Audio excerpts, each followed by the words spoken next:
भांडेर में है राज्यसभा सदस्य ज्योतिरादित्य सिंधिया जी अभी सीधे मेहगांव से एक सभा लेने के बाद भांडेर पहुंचे हैं। भांडेर में आज जनसभा लेने के बाद वापस आ रहे हैं और अब अगली सभा करेरा में होने जा रही है और अब आज शाम 5 बजे चुनाव प्रचार बंद होने वाला है। संभवतः करेरा में जो आम सभा है वो आखिरी सभा होगी इस चुनाव प्रचार की, तो उसके लिए हम साथ में सिंधिया जी के भांडेर से करेरा निकल रहे हैं बस थोड़ी देर में।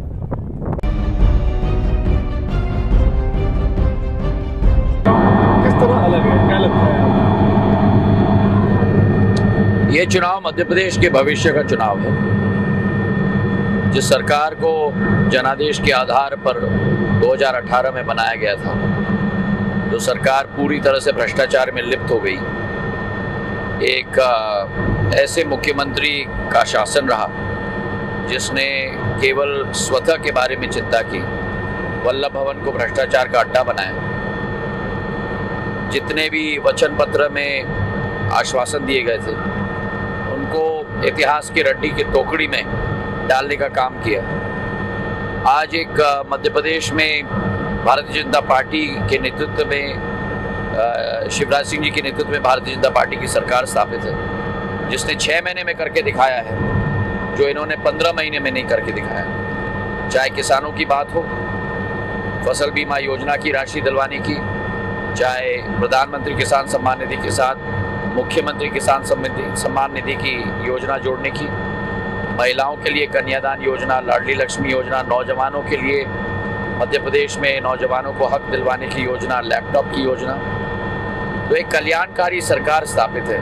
प्रादेशिक स्तर पर और स्थानीय स्तर पर हर विधानसभा में 200 से 300 करोड़ से 2000 करोड़ तक के विकास कार्य एक विधानसभा में। तो कमलनाथ जी कहते थे पैसे नहीं है, पैसे नहीं, पैसे कहाँ से आए? फिर शिवराज सिंह जी एक ऐसी सरकार स्थापित थी जिसके लिए संभव कार्य भी असंभव था। शिवराज सिंह जी के नेतृत्व में ऐसी सरकार है जहां असंभव कार्य भी संभव हो जाता है। इस चुनाव में मुद्दे क्या मानते हैं आप? क्या मुद्दे? विकास है, प्रगति है, जो हमने 5 महीने में करके दिखाया है। तो हम जनता के समक्ष जा रहे हैं अपने ट्रैक रिकॉर्ड के साथ। 6 महीने का कोरोना की महामारी का सामना किया, प्रादेशिक स्तर पर एक ब्लूप्रिंट बनाया है, स्थानीय स्तर पर एक विधानसभा में विकास कार्य किए। कांग्रेस मुद्दा बना रही है मुद्दा। मैं स्पष्ट रूप से आपके अखबार के साथ मध्य प्रदेश की जनता को कहना चाहता हूं कि अगर मध्य प्रदेश में कोई गद्दार है तो सबसे बड़े गद्दार कमलनाथ और दिग्विजय सिंह हैं, जिन्होंने किसानों के विरुद्ध, महिलाओं के विरुद्ध और नौजवानों के विरुद्ध 7.5 करोड़ जनता के विरुद्ध गद्दारी की है मध्य प्रदेश में। इसमें सर दूसरा सवाल मेरा ये है कि चुनाव में कोरोना काल चल रहा है, कोरोना के समय लगता है कि वोटिंग परसेंटेज कुछ डिस्टर्ब होगा और होगा तो इसका नुकसान। देखिए, इस पर मैं अनुमान नहीं लगा सकता कि मध्य प्रदेश में चुनाव हो रहा है, पर बिहार में जो पहला राउंड हुआ है उस राउंड में जो पिछले चुनाव में मतदान हुआ था उतना ही मतदान हुआ है। तो बिहार में तो इतना प्रभावित नहीं हुआ है। मेरी आशा है कि मध्य प्रदेश में भी जबरदस्त मतदान होगा। चुनाव आयोग को मैं बधाई देना चाहता हूं कि जो नियमों के आधार पर उन्होंने पोस्टल बैलेट की फैसिलिटी भी की है हमारे वृद्ध अवस्था के लोगों के लिए, कई लोगों के लिए कई इंतज़ाम किए हैं। हर पोलिंग बूथ पे सैनिटाइज़र का, गोल चक्का का, ताकि सोशल डिस्टेंसिंग हो। तो पूर्ण रूप से तैयारियां हैं। एक ऐसा वातावरण है जहां हर व्यक्ति अपना मत का अधिकार का उपयोग कर सकता है, पूर्ण सुरक्षा के साथ। कोई भय नहीं होगा, इन्फेक्शन की कोई कठिनाई नहीं होगी और पूर्ण मतदान हो, इसका मैं आशा करता हूँ। एक सवाल मेरा ये कि जो आपका स्वागत करते थे, मंच से आपको ईश्वर मानते थे, वो लोग आप पे इस तरह सवाल उठा रहे हैं, ऐसे आरोप लगा रहे हैं। मुझे तो आश्चर्य है कि जो मुझे तो आश्चर्य है कि जो लोग 30 साल तक एक शब्द नहीं कहते थे जब मेरे पूज्य पिताजी कांग्रेस में थे, उन्होंने अपनी जीवन कांग्रेस के लिए समर्पित की। एक शब्द नहीं कहते थे जब मैं 20 साल कांग्रेस में था, अब अचानक सभी के मुंह खुल गए। ठीक है, उनको अपना कर्म करना है, उनका अपना व्यवहार जनता के समक्ष रख रहे हैं। मेरा लक्ष्य जनसेवा, मुझे अपना कर्म करना है।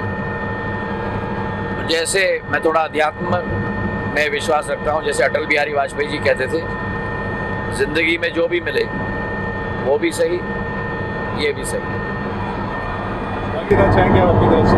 मैं यही अपील करना चाहता हूं आपके द्वारा सारे मतदाताओं का कि शिवराज सिंह जी और हमने एक संकल्प लिया है विकास की, प्रगति की। इस मध्य प्रदेश में अत्याचार नहीं सहन किया जाएगा, भ्रष्टाचार नहीं सहन किया जाएगा।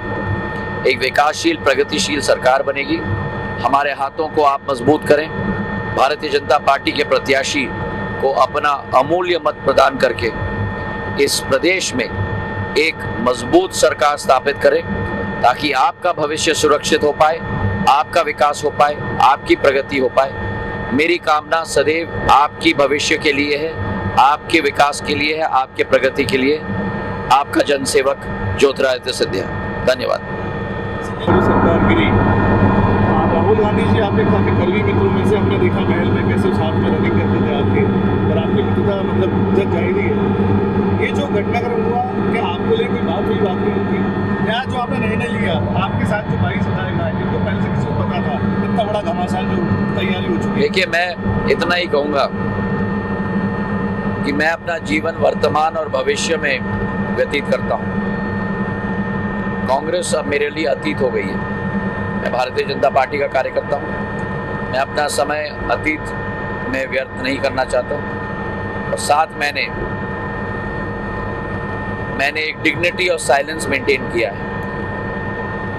मौनता की भी एक विशेषता होती है। उस डिग्निटी और साइलेंस को मैं आज तोड़ना नहीं चाहता, उसे मेंटेन करना चाहता हूँ। मेरे वर्तमान के बारे में, मेरे भविष्य के बारे में आप जरूर प्रश्न करें, और मेरे अतीत को कृपा करके उस पर मैं टिप्पणी नहीं करूँ। बहुत बहुत धन्यवाद।